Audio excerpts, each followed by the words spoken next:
Assalamualaikum warahmatullahi wabarakatuh. Alhamdulillah, wassalatu wassalamu ala Rasulillah wa ala alihi wa ashabihi wa man walah. Wala haula wala quwwata illa billahil aliyyil azim. Thumma amma ba'd. Allahumma shalli ala nabiyyina Muhammadin wa ala alihi wa ashabihi wa man tabi'ahum bi ihsan ila yaumil qiyamah. Ayuhal ahibbah wal fudala, a'azzanallahu wa iyyakum. Kaifa halukum? La'allakum ala khairin wa sihhatin wa afiyah. Wal'an nadkhul fi al-usbu' as-sadis fi darsina fi fiqh as-sirah an-nabawiyyah. Dan kita sudah mengambil beberapa pelajaran dari muqaddimah, dari mulai ahmiyatu dirasatu sirah nabawiyah, dari mulai asbabul ikhtiyar jaziratul arab, muntaliqan li risalah sampai mizatu khatmi risalat fi risalati Muhammadin sallallahu alaihi wasallam. Dan kita juga sudah masuk tentang nasab Rasulullah Sallallahu Alaihi Wasallam. Kenapa kita harus mengetahui nasab beliau? Karena di sana ada sebuah keutamaan dan keagungan dari nasab beliau. Dan kita juga sudah sedikit membahas tentang hadisatul fil, di mana Abraha menyerang Ka'bah kala itu yang disebabkan karena salah seorang yang datang jauh dari Mekah ke Yaman dan membuat kegaduhan di sana dengan memberikan kotoran terhadap kanisah atau tempat ibadah orang Nasrani di sana, yang untuk menandingi Ka'bah. Akhirnya Abraha marah dan kemudian menyiapkan pasukannya untuk menghancurkan Ka'bah. Baik, sekarang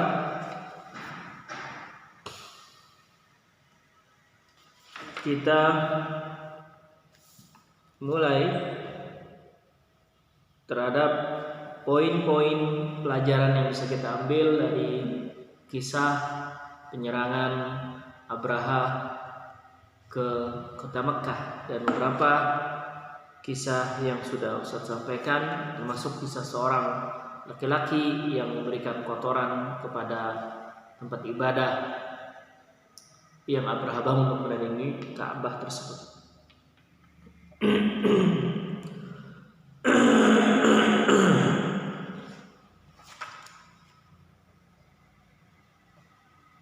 Ya, kita langsung buka halaman 35. Halaman 35 kita mengulang dari halaman 35, poin yang pertama. Inna hadithatal fil ja'at, fahimtum maknaha, litabruza wa tu'li makanata Quraisy baina sa'iril qabail al-arabiyyah. Peperangan yang terjadi pada perang gajah tersebut itu tidak lain untuk meninggikan kedudukan kabilah Quraisy di antara kabilah-kabilah yang lainnya. Kenapa? Karena di sana jelas bahwasanya Allah Subhanahu wa taala membantu mereka dalam menjaga Ka'bah. Allah Subhanahu wa taala yang menaunginya. Sebagaimana perkataan Abdul Muttalib ketika meminta 200 onta yang diambil oleh Abraha, kata beliau, kembalikan onta yang aku miliki dan silakan apa yang kamu ingin perbuat. Dan Abraha merasa terkaget dan tercengang terhadap perkataan Abdul Muttalib, sampai beliau mengatakan dengan nada yang sangat membuat heran. Atukallimuni fi mi'atai ba'irin wa tatruku baitan wa dinuka wa dinu abaika qad ji'tu li hadmihi la tukallimuni fihi. Engkau berbicara kepadaku terhadap perkara 200 ekor onta, maksudnya sesuatu yang kecil, dan kau meninggalkan sebuah perkara yang besar, yaitu baitan, rumah, itu maksudnya adalah Ka'bah dan Masjidil Haram. Wa dinuka ay dinun li Abi Thalib, wa dinu abaika ay din aba wa ajdad li Abi Thalib, yani al-Arab amatan. Qad ji'tu li hadmihi la tukallimuni fi. Saya datang itu tujuannya untuk menghancurkan Ka'bah. Kamu enggak mau mendiskusikan perkara tersebut. Apa yang Al-Muttalib mengatakan? Ana rabbul ibil wa inna lil baiti rabban sayamna'uhu. Saya tuan, pemilik onta-onta saya, sedangkan Ka'bah itu memiliki pemilik yang akan melindunginya. Dan kabail-kabail Arab pada waktu itu melihat dengan mata mereka dengan tingkat ketawakalan yang tinggi, bukan suatu perkara yang mudah untuk mengatakan anna lil baiti rabban sayamna'uhu. Itu keyakinan Abdul Muttalib terhadap Allah Subhanahu wa taala, tapi tidak secara otomatis memasukkan Abdul Muttalib ke dalam barisan Islam, walaupun beliau keyakinan seperti itu. Jadi untuk menjadikan kabilah Quraisy tinggi dan mulia di antara kabilah-kabilah yang lain. Yang kedua, hadzal rajulu al-Kinani alladhi kharaja min biladihi ila al-Yaman. Limadha kharaja wa qata'a hadhihi al-masafati at-tawilah. Rajul Kinani, ingat-ingat ya, rajul Kinani, seorang laki-laki dari Bani Kinan.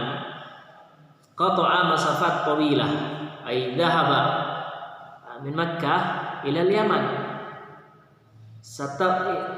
Istaghraqa masafatan tawilatan. Ma sabab intisaran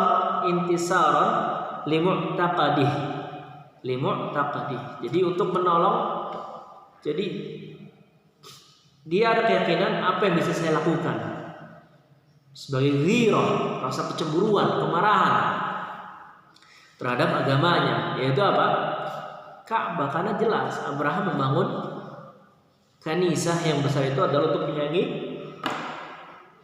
Ka'bah. Nah, wa intiqaman li hurmatil baiti sara bi nafsihi wa dhahha wa badala fi sabili mabda'ih wa huwa mawqifun yudhakkiruna haqqa dinina alaina an yusira wa nabdula wa nudahhi min ajli da'wah ila Allah Subhanahu wa taala. Dari Rajul Kinani ini kita belajar bahwasanya dia berjuang, dia berkorban untuk agama yang dia yakini, untuk kemuliaan Ka'bah pada waktu itu. Sedangkan dia masih menyembah Lata, Uzza dan Manat. Dan ini lebih berhak lagi bagi orang-orang Islam kita tentunya tatkala Nabi kita dihina, tatkala kalimat la ilaha illallah direndahkan, tatkala sunnah Rasulullah sallallahu alaihi wasallam dilecehkan, memanjangkan jenggot disebut seperti kambing lah, memakai niqab dan cadar disebut ninja lah, memendekkan celana di atas mata kaki disebut kebanjiran.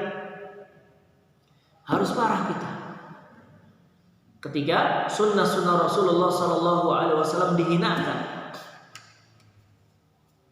Dan harus marah pula tatkala ada seorang tokoh yang mengatakan kitab yang paling porno di dunia ini adalah kitab Al-Quran. Kita harus marah.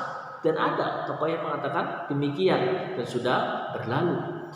Dan kita pula marah terhadap tokoh yang mengatakan bahwasannya Al-Quran telah membodohi umat, di mana di sana ada pelarangan kita memilih pemimpin dari selain agama kita. Itu adalah sebuah keyakinan yang harus kita yakini. Dan kita juga marah terhadap orang-orang yang menghinakan, merendahkan syariat poligami. Marah, tapi marahnya harus marah yang cerdas. Naqdibu ghabban dzakiyya. Kita marah harus marah yang cerdas. Marahnya dengan apa? Dengan memperbanyak belajar agama. Marahnya dengan apa? Dengan mengaplikasikan apa yang kita pelajari, kita praktekkan di keseharian kita. Kita tampakkan akhlak seorang muslim.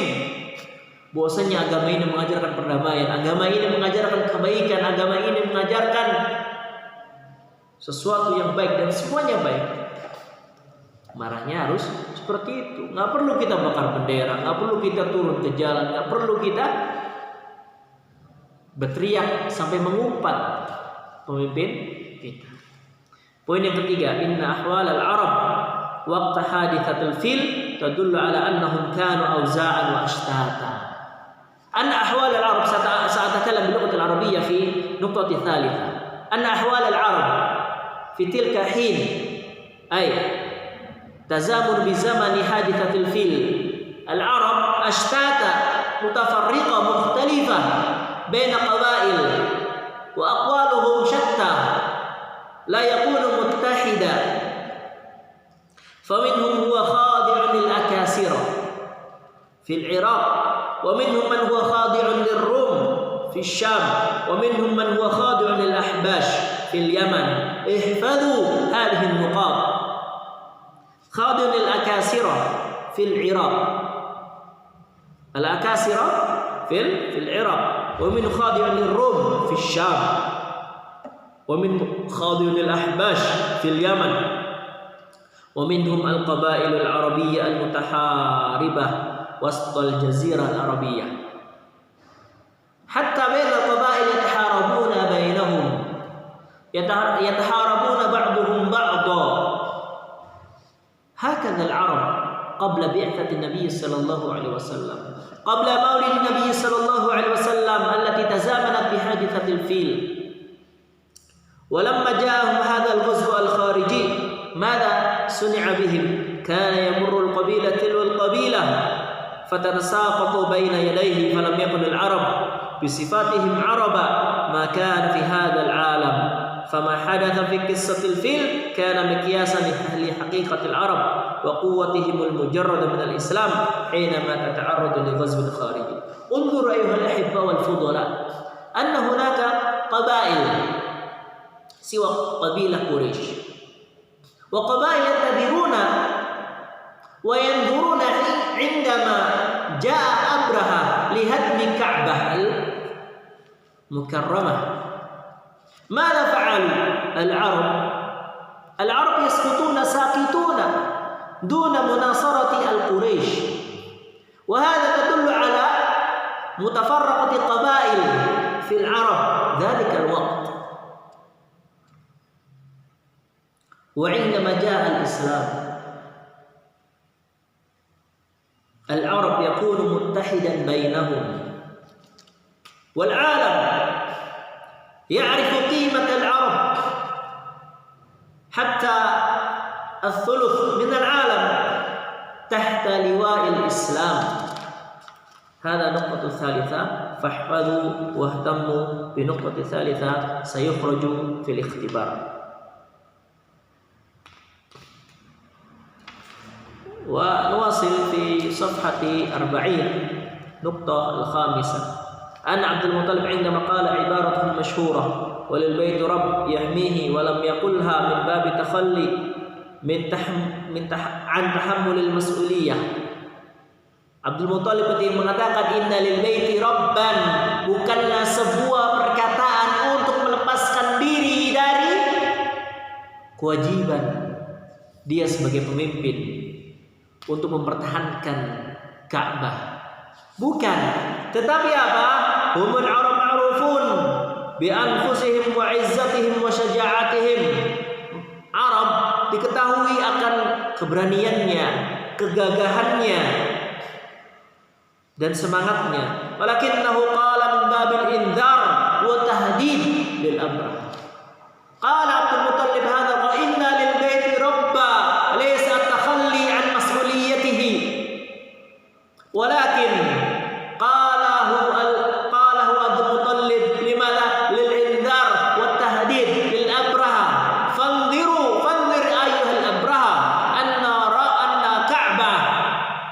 laha rabb wa rabbul ka'bah allati sayahmil ka'bah. Fawaqa'a al-indzar fanazala al-hijarah min as-sama' allati hamalatha at-tuyur. Wa nuqtatu as-sadisah inna hadithatul fil darsan likulli man tusawwila lahu nafsuhu al-i'tida' ala hurmillah fallahu jalla sya'nuhu huwa alladhi tawalla himayata baitihi wa ya'ujju bisyirki wal musyrikin fa kaifa la yahmihi al-yawma wa huwa ma'mur bi ta'ifin wal akifin wal ruk'i sujud. Dan pada penyerangan hadithatul fil kita dapat pelajaran bahwasannya Allah Subhanahu wa taala menjaga kesucian dua kota suci tersebut. Buktinya apa? Sekalipun di sana banyak terjadi kesyirikan, Allah Subhanahu wa taala jalla jalaluh yang melindunginya. Terlebih sekarang yang memang sekarang dimakmurkan dengan orang-orang tawaf, dengan orang-orang ruku lagi sujud, maka Allah Subhanahu wa taala akan lebih melindunginya lagi. Dan poin yang ketujuh adalah fi hadithatil fil tathbitun likulli mu'min bi anna Allah yadfa'u anhu kaida a'da'ihi fa idza kana Allah Subhanahu wa ta'ala dafa'a man yakidu li baitihi fa min babil aula an yadfa'u kaidu man yakidu li dinihi wa rasulihi wa ibadihi al-mu'minin. Dari hadithatul fil kita mengetahui bahwasanya Allah akan menolong hamba-hambanya, Allah akan membela hamba-hambanya, Allah akan memberikan pertolongan bagi hamba-hambanya. Al-Ka'bah Al-Mukarramah saja yang pada waktu itu banyak terjadi kesyirikan, Allah tolong, Allah lindungi. Terlebih lagi agamanya, Al-Quran dan Rasulnya, maka min babil aula, lebih utama lagi Allah Subhanahu wa taala akan menolongnya, akan membantunya, akan menaungi dan melindunginya. Ayuhal ahbab wal fudula, ayuhat talamid, anak-anakku yang semoga Allah Subhanahu wa taala cintai, jangan pernah takut ketika kita menizharkan sunnah. Jangan pernah malu tatkala kita menampakkan sunnah. Jangan pernah kita merasa dikucilkan tatkala kita mengamalkan sunnah. Selagi cara kita baik, penyampaiannya baik, maka lakukanlah. Sunnah bukan terbatas memakai jubah dan imamah. Sunnah bukan terbatas memakai pakaian-pakaian Arab, bukan. Tapi sunnah yang kita ketahui adalah pakaian tidak ketat, meskipun pakaiannya sama, kayak batik, baju koko dan sebagainya. Itu kita sudah mengaplikasikan sunnah. Celana di atas mata kaki, tidak ketat pula, meskipun celana bahan dan sebagainya, dan syaratnya longgar. Jadi jangan terpaku dan terpatri di pikiran kita sunnah itu mesti gamis, sunnah itu mesti jubah, sunnah itu mesti apa-apa yang berbau dengan Arab. Enggak. Rasulullah SAW menjelaskan kita tentang sifat pakaiannya, bukan mengharuskan sama seperti apa yang dipakai oleh orang-orang Arab.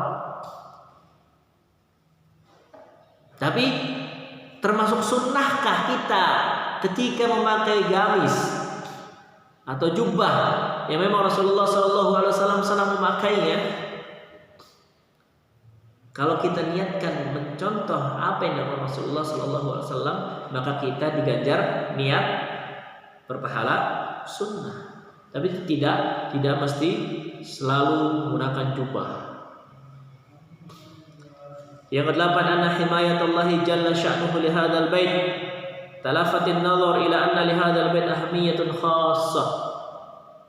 Perlindungan Allah terhadap Ka'bah banyak mengundang mata-mata dunia, mengundang mata dari berbagai macam kabilah bahwasanya Al-Ka'bah tersebut memiliki kedudukan dan keagungan yang tinggi, yang sehingga Allah Subhanahu wa taala sampai menurunkan pasukan ababil.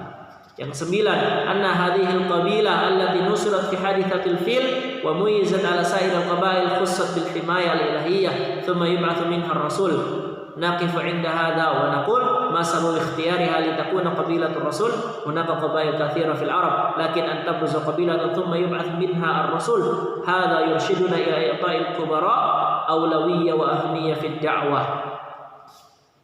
Nah, anak-anak semua, semoga Allah Subhanahu wa taala muliakan. Poin yang ke-9 adalah kenapa Rasulullah sallallahu alaihi wasallam diutus pada kabilah Quraisy.